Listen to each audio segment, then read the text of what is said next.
Isra, Miraj is one of the most important events during the time of Rasulullah.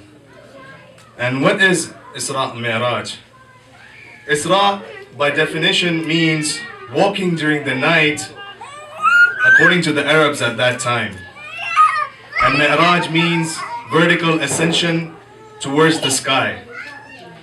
This is why the spiritual journey of Rasulullah from Mecca to Bayt al-Maqdis is called Isra. And the same from Bayt al-Maqdis to the sky is called Mi'raj. أما الآن فليسري بنا الدكتور الفاضل الأمدار في رحاب الإسراء والمعراج. Please welcome Dr. Al-Amdar بالصلاة على محمد وآل محمد.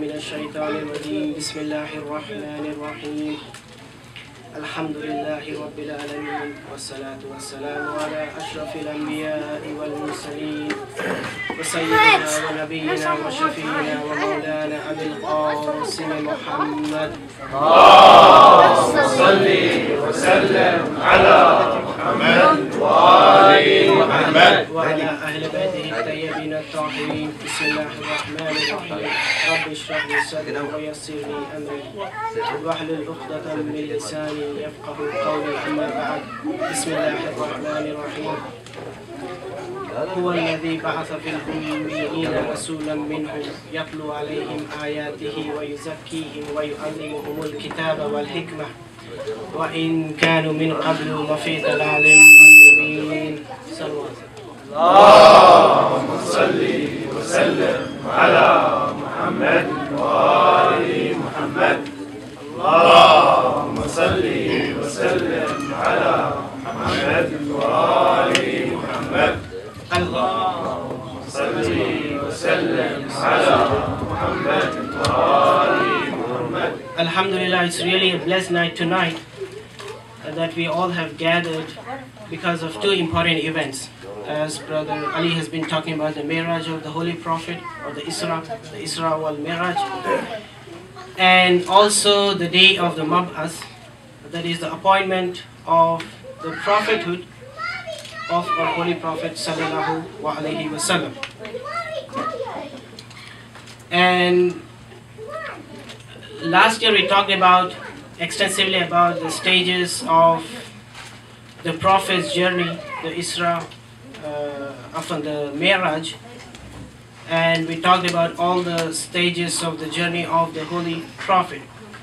And today I thought of talking about the Mab'ath, or the appointment of the Holy Prophet as a prophet. To say that the Holy Prophet was appointed as a prophet doesn't make much sense in the fiqh Jafri. Why? Because for us, the Prophet was a prophet since the time of the creation. As the Holy Prophet has said, Kuntu Nabiyan wa Adamu bayna al-ma'i wa tin. That is, I was a prophet when Adam alayhi salam was still being fashioned. He was still between Ma'a wa Tin. At that time, he was a prophet. But of course, what we talk about is the Zahiri, what the Holy Prophet announced to the world. But we don't consider, as the other schools, that the Prophet became a prophet at the age of 40. No. For us, the Prophet was the prophet since the time he was born. And allegorically speaking, he was even the prophet during the first creation, since the time, because his nur was the first nur which was created by Allah subhanahu wa ta'ala. And from that nur came all the Ahlul Bayt. The appointment, so what does it mean? The Mab'ath, or the Basat as we call it in Urdu or Farsi, of the Holy Prophet. It is just the announcement of the Holy Prophet, of his prophethood to the people. Because until he was 40 years, although he was a prophet, but he wasn't commissioned by Allah subhanahu wa ta'ala to reveal his prophethood to the people. And if we study the seerah of the Holy Prophet from the time of his creation until his death, including the battles, all these periods, the period of the prophethood or the Mab'as can be covered in like 3-4 years of the Prophet's life. That is when the Prophet was from his 37th or 38th year until the time when Jibreel alayhi salam appeared to him in Ghar Hira. After the marriage of the Holy Prophet, which was at the age of 25, in the seerah of the Prophet we don't see many events taking place. We have the events of the Holy Prophet talked about his journeys to Sham, about his Half al-Fuzul, and discussions with the Kuffar of Quraysh, all those things until the age of 25. But after he got married, from the time of his age, from 25 until like 40 years, we don't have much events taking place except 1 or 2 which are to be mentioned.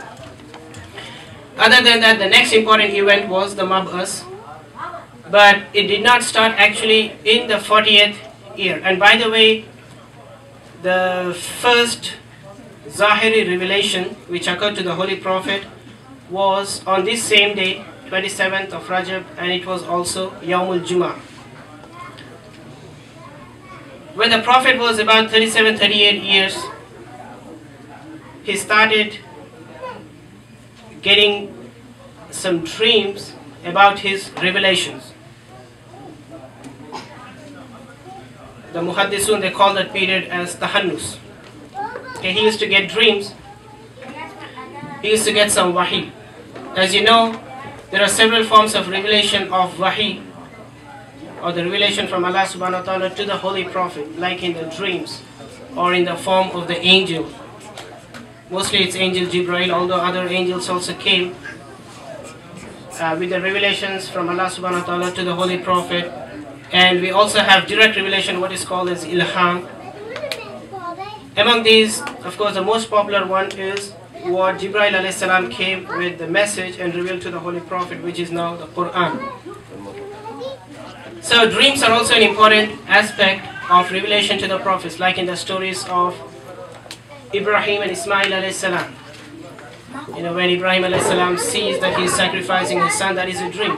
When the Holy Prophet dreams about doing tawaf while still in Medina, that's the foundation for Fath Makkah, because at that time he just made the Sulh Hudaybiyah, and then after a few years he conquered Mecca.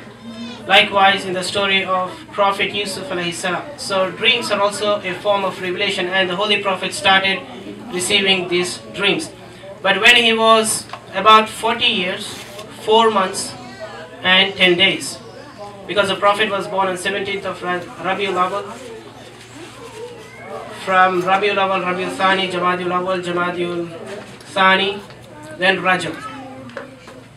And 17th of Rajab would be his 4 months, 40 days, and the 10 days, 27, would be 4 months, 40 years, 4 months and 10 days, when the Holy Prophet apparently, or in a Zahir form, received the first revelation through Jibreel alayhi salam. And history says that when the Holy Prophet, as I said, since the time, we don't have many events from the time of his marriage until 40 years, we don't have many events about the Holy Prophet, except that the Holy Prophet would lead a more isolated, secluded lifestyle. He would go sometimes for weeks or months with his food in the Ghar of Hira, and which is, by the way, in Jabal al-Nur, the mountain between Mecca and Mina.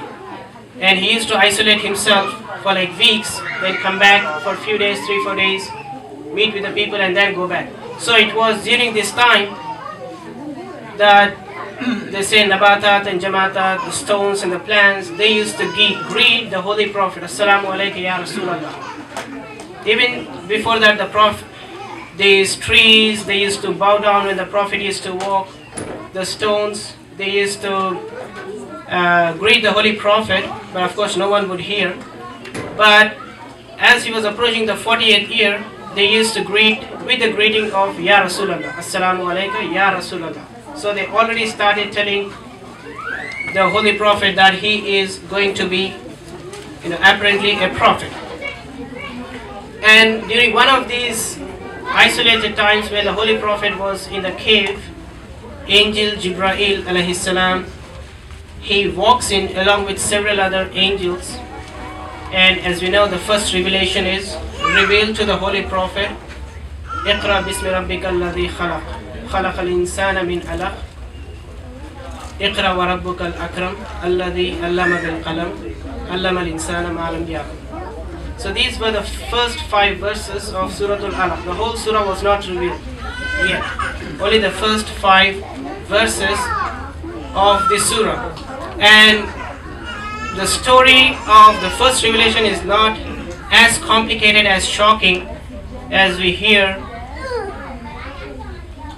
in some of the schools of Islam.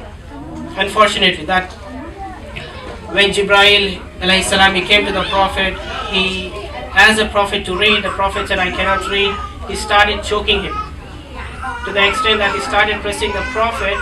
Then the Prophet said, okay, wait, now we'll read, and he started reading it. No, we don't have such story. We just have a simple story, and we also don't have that the Prophet started trembling on seeing Jibreel alayhi salam. No, there are no such stories that the Prophet either trembled or out of fear of the voice he started trembling and he ran home and asked Khadija to cover him. We have those kind of stories. But in our school, we have the story that Jibreel alayhi salam walks in, he greets the Holy Prophet, and it has to be remembered that regardless, even Jibreel alayhi salam is like the archangel, like Sayyidul Malaika, Jibreel. But still, when he came to the Holy Prophet or to the Ahl al-Bayt, he did not come with an authority. He always came subservient, meaning like a qadim to the Holy Prophet or to the Ahl al-Bayt. They did not have that mansab of the Malaika or the angelship when they came to the Prophet. It was just a simple, like someone walks in and the Holy Prophet is greeting. So when that 5 verses of revealed, all the angels congratulate the Holy Prophet, and as I said, the Holy Prophet himself knew that he was a prophet, although he did not tell to the people. But this was a time that now Allah subhanahu wa ta'ala was telling him to go and tell. And also if you look at the event of the announcement of the prophethood, this itself is a lesson for us, and inshallah I'll get to the lesson once I finish this historical event. So he comes back home from the cave and he lies down. He asks his wife Khadija salamullah alayha to bring a blanket. He covers himself. Now Jibreel alayhi salam comes with another revelation. The second revelation within the same day, just few hours difference. Ya ayyuhal muddathir, qum fa'anzir, wa rabbaka fakabbir. That is, oh wrapped up, oh you who is wrapped up, wake up, qum, rise, stand up, and warn, fa'anzir. Alaykum salam. Rise, stand up and warn and exclaim the bounty of your Lord. And it goes on for the first again like 7 verses of Surah Al-Muddathir. So within the same day, 2 revelations from 2 surahs were revealed. The first 5 verses of Surah Al-Alaq, which was the beginning of the revelation, and the first 7 verses of Surah Al-Muddathir, that the Holy Prophet got the revelation of. Now, the Prophet did not immediately go and started telling the people that, I am the Prophet. If I tell you that there is an army behind this mountain, would you believe in me? That event did not occur immediately.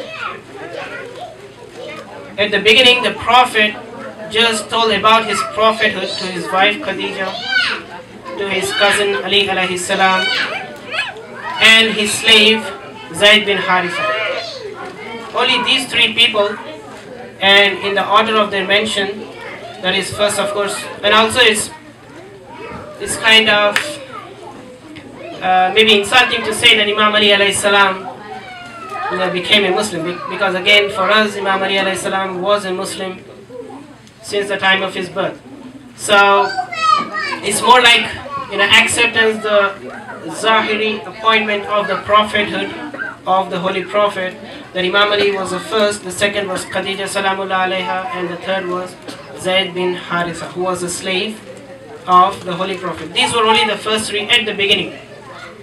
And then it started extending to the Banu Hashim, the extended family of the Banu Hashim, and we know about the Dawat Dhul Ashira, where Hazrat Abu Talib, he invited the people and the Holy Prophet made the proclamation of his prophethood.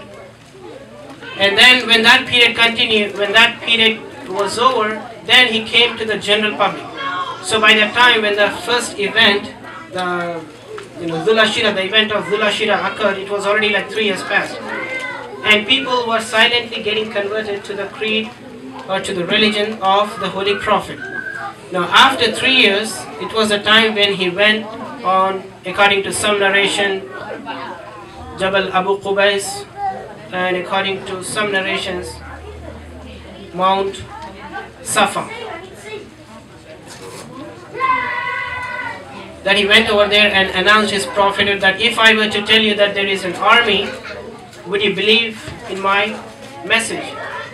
Or would you believe what I said? Everyone said, oh Prophet, we found you Sadiq, we found you Amin.